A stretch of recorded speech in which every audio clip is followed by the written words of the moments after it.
दिल में करने का जोश हो तो मिसाल कायम किया जा सकता हो और जनता का भरोसा हो तो निर्दलीय भी जीता जा सकता है। जी हाँ, मैं नीरज और आप देख रहे हैं नेशन 24 न्यूज़। देखिए, हम कहलगाँव विधानसभा क्षेत्र में अभी हम मौजूद हैं और आपको भी पता है कि 11 को यहाँ पे मतदान होना है। इसी क्रम में अभी हमारे साथ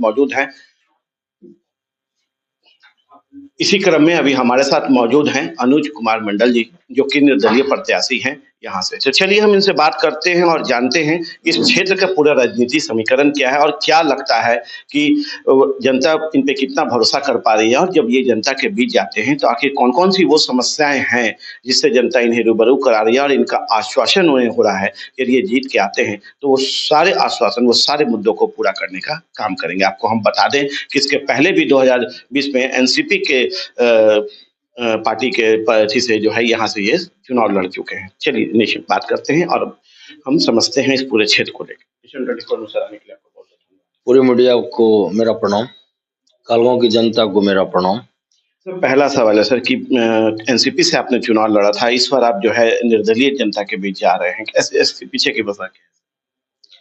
अगली बार हम एनसीपी से जो चुनाव लड़े थे, उसमें दिक्कत ये आई थी कि एनसीपी का यहाँ जनाधार नहीं था, उनका कार्यकर्ता नहीं था। हम अकेले अपने दम पर उनके टिकट पर चुनाव लड़ने की सोचे भी, चुनाव लड़े भी। लेकिन उसमें थी क्या बात कि सांसद महोदय यानी मेरे बड़े भाई साहब को एनडीए का सीट निकालना था और खुद ये पवन यादव जी बीजेपी से थे और कांग्रेस से थे शुभानंद मुकेश जी, और भाई साहब ने जो प्रचार किया उस समय कि अनुज को वोट दीजिएगा तो कांग्रेस प्रत्याशी जीत जाएंगे, तो लोगों को इनकी बात समझ में आई और उस समय मुझे बहुत नामात्र यानी कि मतलब 2100 वोट हमको मिला था, जो मेरे सर्किल का वोट था वो तो मिला।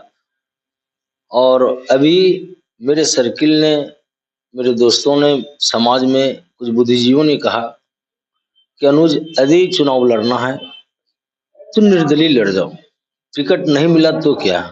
उन लोगों के प्रोत्साहन पर हमने निर्दलीय चुनाव लड़ना स्वीकार किया और अभी हम आपके सामने मैदान में हैं।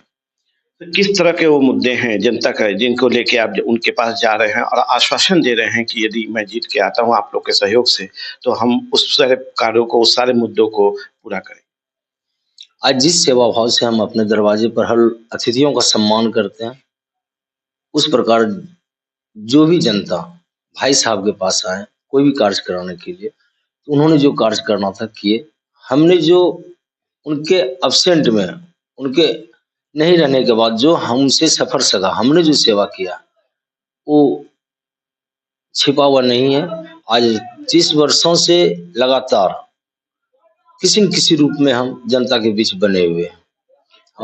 जी सर, आप जो अभी पूछ रहे थे कि क्या मुद्दा है, मुद्दा कभी खत्म नहीं होगा जनता का, इसलिए कि कोई भी नेता किसी एक मुद्दे को कभी समाप्त कर ही नहीं पाते। मुद्दा रहेगा तब तो वो राजनीति कर पाएंगे। अभी जैसे भाजपा के लोग राजनीति करते हैं, जंगल राज अब रहा कहाँ, अब तो हमारे सुशासन का राज्य है, तो जंगल राज तो बेकार का मुद्दा है। अब रही महागठबंधन के लोग कहते हैं कि हम यह दे देंगे, वह दे देंगे, बहुत सारे प्रलोभन जनता को देते हैं। देने की बात नहीं सर, जमीन पर जितने कार्य आए हैं वह नेता सिर्फ सुचारू रूप से चलवा दे, गरीबों के बीच, जनता के बीच वो स्टार्ट हो जाए तो देखिए तो फिर क्या कहना है। जल नल योजना है, घर घर नल लगना था, नल तो लग गया लेकिन टोटी में पानी नहीं आया। हाँ, तो ये कितना परसेंटेज है, तो ये मात्र 25% ऐसे गांव हैं जहां नल तो लगा है, जल नहीं है। यही सब मुद्दा है। सर, जब हम कहलगांव का दौरा किए, जनता से मिले, उनकी बातों तो उन्होंने भी कुछ मुद्दे जो है हमें सजेस्ट किए। यदि आप जाते हैं प्रत्याशियों के पास, उनका इंटरव्यू करते हैं तो उनसे हम लोग की तरफ से ये सवाल जरूर करिएगा। वो पहला है कि जैसे कि यहाँ जल कटाव है, एक मुख्य समस्या है, पलायन दूसरा मुख्य समस्या है, प्लस शिक्षा तीसरा मुख्य समस्या है। खासकर हम बच्चियों से, बेटियों से जब बात किए तो उनका ये बात था कि ये चीज के लिए हमारे नेता नहीं सोचते हैं। सर, आप जनता के बीच जा रहे हैं, क्या लगता है इन सारे मुख्य मुद्दाओं को जो जनता का है उसे आप लेके चलेंगे?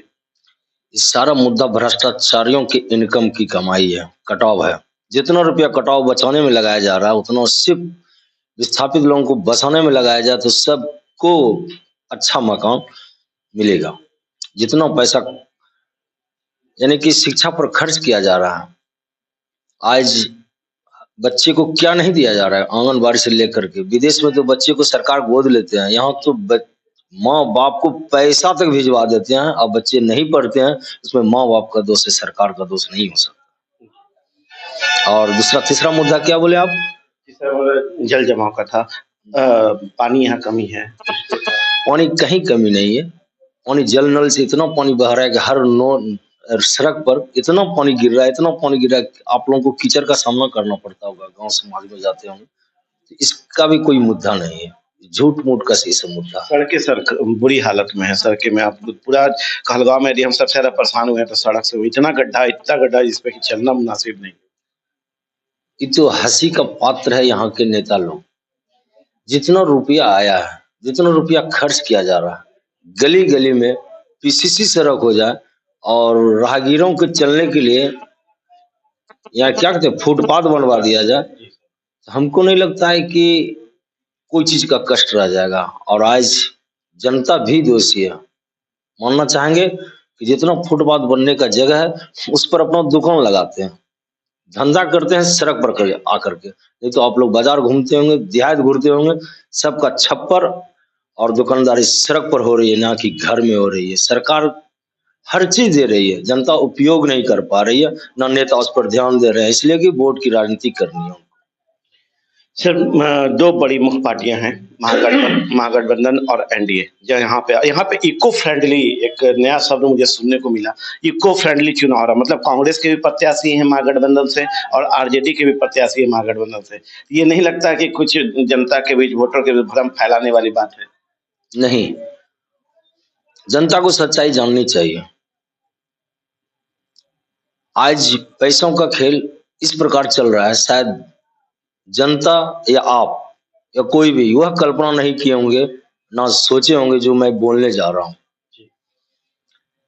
महागठबंधन टूटने की कगार पर थी कहलगांव में। कांग्रेस अलग लड़ रही है और आरजेडी अलग लड़ रही है।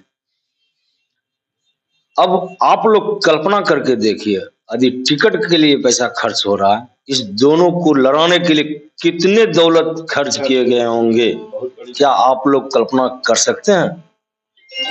एक कांग्रेस प्रत्याशी के लिए हेलीकॉप्टर आता है, उसके यानी कि कल्पना से परे रुपया कहलगांव विधानसभा पर खर्च किया गया। अब किस प्रत्याशी के लिए किया गया मैं तो नाम नहीं बता सकता, नहीं मैं बता सकता, मैं इशारा जरूर कर सकता हूं। यह महागठबंधन को तोड़ करके अपनी सीट बचाने के लिए यह रुपया खर्च हुआ है। अब कल्पना से परे है मेरे, आप लोग भी कल्पना कीजिए। जन स्वराज से सर आपको भी डर लगता है? क्योंकि बहुत सारे नेताओं से मेरा ये सवाल रहा है जन स्वराज को लेकर, तो उनका कहना है कि हम इस पे नो कमेंट, मतलब वो कमेंट नहीं करना चाहते। क्या ये डर आपको भी है? नहीं, हम कमेंट तो कर ही सकते। जन स्वराज ने जो पासा फेंका है, यदि वोट बिखराव हुआ तो अंतिम बार शायद आप लोग भी नहीं सोचे होंगे, ना कोई सोचते होंगे, लेकिन हम सोचते हैं जो आज मौखिक नहीं हर तरह से बोलते हैं। मेरे वोट पर क्या असर करेगा, निर्दलीय उम्मीदवार का क्या होगा मैं नहीं जानता हूं, लेकिन सारे वोटरों को यह पता है कि जन स्वराज से मुस्लिम कैंडिडेट है। यदि मुस्लिम एक जगह वोटिंग किया तो 57,000 वोट है और 60% गया तो 42,000 वोट उसके पास है और किसी के पास ये नहीं है। इसलिए विधायक कौन बनेगा ये तो मैं नहीं बताऊंगा, लेकिन जनता कल्पना करे कि वोटिंग उसे कहाँ करना है। सर, अंतिम सवाल है, क्योंकि समय बहुत कम है। ये यहाँ के जो कहलगांव विधानसभा की जनता है, वोटर्स है, उनको एक अंतिम आप क्या संदेश देना चाहिए? जनता को मैं अब आपके चैनल से मुझे संदेश देना है तो मैं अपने लिए दूंगा, औरों के लिए नहीं। सब कोई अपने लिए जीते हैं, हम भी आज चुनाव लड़ रहे हैं, हम अपने लिए वोट मांगे। जनता से मैं प्रार्थना करता हूं कि आप अपना कीमती मत मुझे दे करके अनुज कुमार मंडल को 7 नंबर क्रमांक जिसका चुनाव चिन्ह ट्रक छाप है, और आप मुझे दे करके हमें इस चुनाव में यानी कि प्रत्याशी के रूप में घोषित कीजिए। जनता से मेरी यही अपील है। चलिए, तो अभी आप सुन रहे थे अनुज कुमार मंडल जी को, जो निर्दलीय प्रत्याशी हैं कलगांव विधानसभा क्षेत्र में। बहुत बेबाक ढंग से जो है जवाब दिया, बहुत सटीक जवाब था, मुझे भी पसंद आया। और सबसे बड़ा बात, इन्होंने बहुत सारे इशारों में ही राज खोल दिए हैं। वो राज यदि जनता समझ जाए, ये प्रत्याशी समझ जाए, तो बहुत कुछ क्लियर हो जाएगा। आप देख रहे हैं नेशन 24 न्यूज़। नमस्कार।